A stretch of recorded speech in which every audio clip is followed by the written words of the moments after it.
Hello friends, welcome in this class इंसानस pro biology. तो आज हम लोग आईसीएमआर के अभी तक 50 क्वेश्चन मतलब पार्ट ए को हमने पूरी तरह डिस्कस कर लिया है। तो हम पार्ट बी की तरफ स्विच हो रहे हैं, मतलब लाइफ साइंस के क्वेश्चंस को लेके आ रहे हैं। तो इस वीडियो का ये पहला क्वेश्चन है जिसमें 51 नंबर क्वेश्चन है। Which of the following fungi is most likely to be found within retinoendothelial cells that। देखिए ये क्वेश्चन डेफिनेटली अगर आपको याद होगा तो आप इसको बता सकते हो, नहीं याद होगा आप इसे नहीं बता सकते हो। The name of the fungi is a capsulatum. Name of the fungi is capsulatum.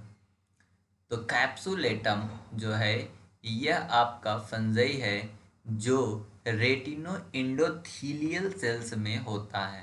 Second thing, a capsulatum is a dimorphic dimorphic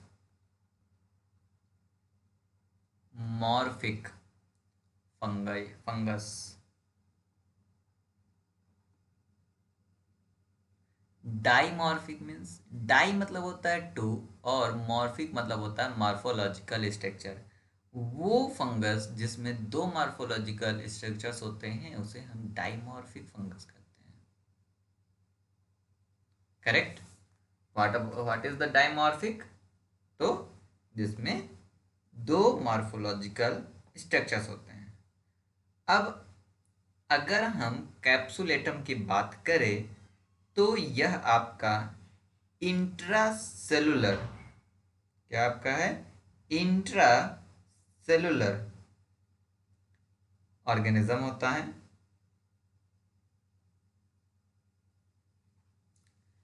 जो कि पैरासिटाइज्ड करता है रेटिनो इंडोथीलियल सिस्टम को।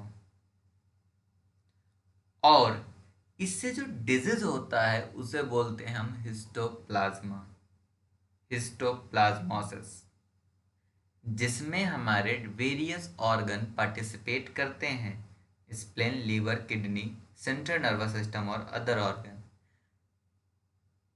मतलब एक बेड न्यूज़ ये है कि यह एक एसिम्प्टोमेटिक होता है, मतलब इनका कोई भी सिम्पटम्स आपको दिखाई नहीं देगा। अगर आपको याद है तो आप डेफिनेटली इस क्वेश्चन को कर सकते हैं, लेकिन याद रखिएगा रेटिनो एंडोथेलियल सेल्स में कौन सा फंगस पाया जाता है? Histoplasma capsulatum. Histoplasma capsulatum. यह मोल्ड और ईस्ट दो दो फॉर्म में पाया जाता है, that is the reason dimorphic fungus है ये। कैंडिडा एल्बिकेंस जो होती है कैनेडियसिस को कॉज करती है। तो बाकी भी फंगस के नाम हैं, आप चाहे तो याद कर सकते हैं, बट या in the case of the ICMR multiple questions are just if you know the things then आप उसे बता सकते हो। if you do not know the things आप उसे नहीं बता सकते हैं। यहाँ पे क्वेश्चन है द एक्स फैक्टर मतलब 10 factor and 5 factor is required by which genus of the bacteria.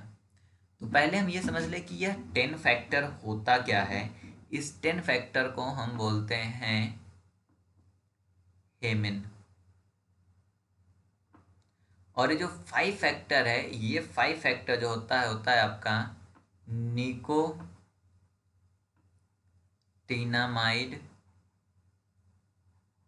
Nicotinamide, adenine,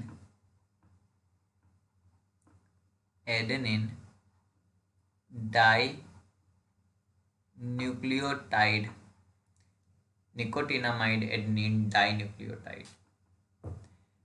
हेमिन जो होता है वो आपका ब्लड से मिलता है, और जब एक्टिवेटेड फैक्टर 5 जो होता है वो फैक्टर 10 के साथ जब ये दोनों एक साथ होते हैं तब एक कॉम्प्लेक्स बनाते हैं। उस कॉम्प्लेक्स को हम प्रोथ्रोम्बिन कॉम्प्लेक्स कहते हैं।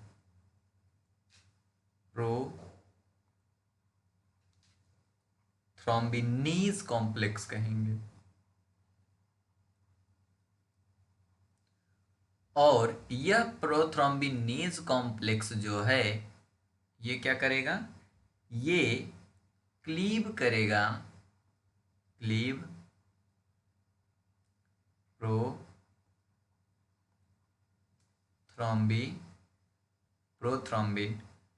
To thrombin.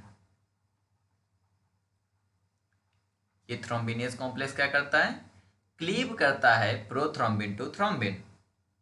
दूसरी चीज, जब ये हेमिन जो होता है वह आपको ब्लड से मिलता है,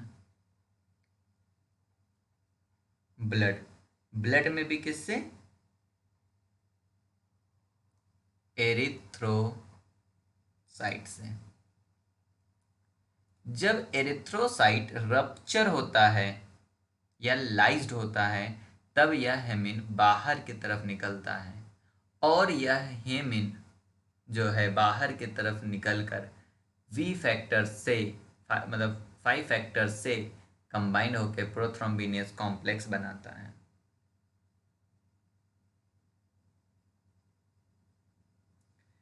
तो इस कारण मतलब ये हेमिन का सोर्स है, और जब ये दोनों मिलते हैं तो प्रोथ्रोम्बिनेज कॉम्प्लेक्स बनाते हैं।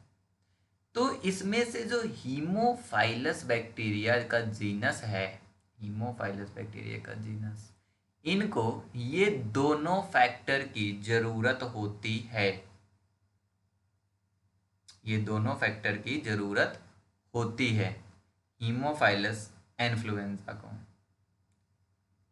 नहीं तो ये हीमोफाइलस इन्फ्लुएंजा जो है आपका कहाँ पे ग्रो करेगा, ग्रो ऑन चॉकलेट अगार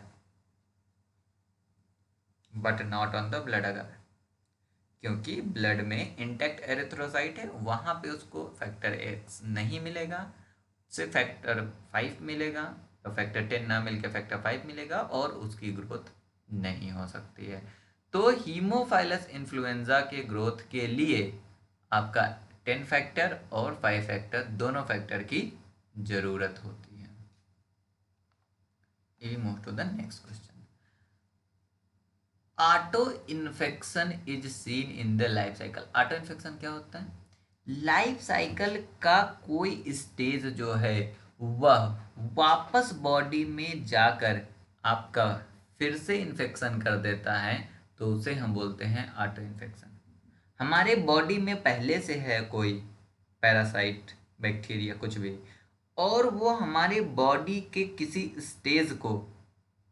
किसी स्टेज में रिलीज होता है और फिर से हमारी बॉडी को इन्फेक्ट कर देता है, तो उसे हम बोलते हैं ऑटो इन्फेक्शन, जो कि टीनिया सोलियम में देखा जाता है। ऑटो इन्फेक्शन, जब आप टीनिया सोलियम की लाइफ साइकिल पढ़ते हैं तो आप देखते हैं कि ऑटो इन्फेक्शन टीनिया सोलियम में देखा जाता है। देखिए आईसीएमआर का मैक्सिमम क्वेश्चन जो होता है वो सिंपल स्ट्रेट फॉरवर्ड होता है, बट सीएसआईआर का ऐसा नहीं होता है। तो टीनिया सोलियम के केस में आपका ऑटो इन्फेक्शन देखा जाता है।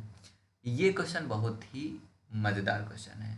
Sterilisation on the 3 successive day by steaming at a 10 degree C to 30 minute is known. देखिए 3 स्टैंडर्ड डे तक अगर हम सक्सेसिव स्टीनिंग सक्सेसिव स्टेरिलाइजेशन करते हैं तो इसके लिए एक टर्म यूज होता है, that is a fractional sterilisation. Fractional sterilisation, और फ्रैक्शनल स्टेरिलाइजेशन को ही हम टिंडेलाइजेशन बोलते हैं, इसी को हम टिंडेलाइजेशन बोलते हैं। तो इसका करेक्ट आंसर डायरेक्ट आपका टिंडेलाइजेशन है, because that is the definition of tyndallisation. क्या होता है, sterilisation on the 3 successive day by steaming at 100 degree C for 30 minute, that is a very 20 to 30 minute हम यूज करते हैं। The other is a pasteurisation. Pasteurisation जो होता है ये हीटिंग की प्रोसेस है लिक्विड या मिल्क को। जब हमें उसे लॉन्ग टर्म स्टोरेज करना होता है तो हम इसे 72 डिग्री टेम्परेचर पे 15 सेकेंड के लिए इसको ट्रीट करते हैं। इसका ट्रीटमेंट क्या होता है हमारा, 72 डिग्री टेम्परेचर 15 सेकेंड के लिए, उसके बाद उसको ठंडा कर देते हैं। That is a pasteurisation.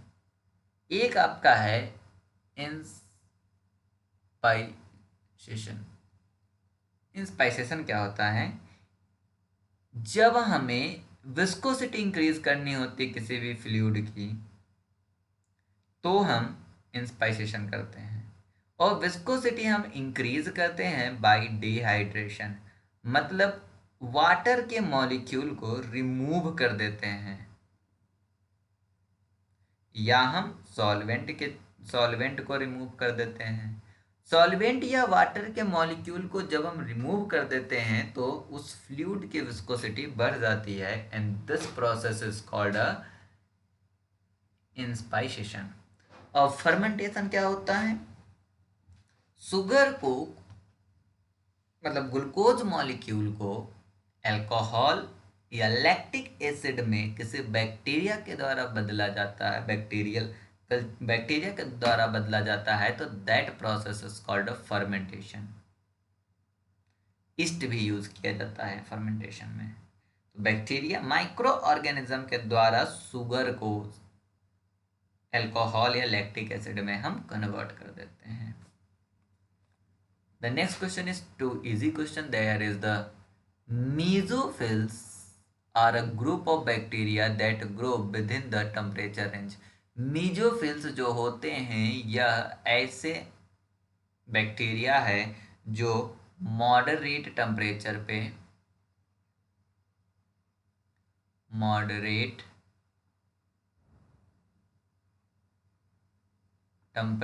पे ग्रो करता है और इसकी रेंज होती है 20 टू 45 डिग्री सेल्सियस या 68 टू 113 डिग्री फ़ारेनहाइट।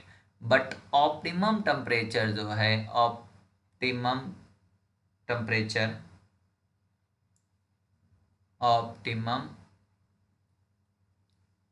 टेम्परेचर जो है वो आपका होता है 37 डिग्री सी या 99 डिग्री फ़ारेनहाइट। तो correct answer for this question is 20 to 45 degree Celsius. 20 to 45 degree Celsius is the correct answer. Thank you for watching this video and अगर आप नए हैं तो चैनल को सब्सक्राइब करके बेल आइकन को हिट कर लीजिए। अगर आप पुराने हैं, thank you for coming. Bye bye.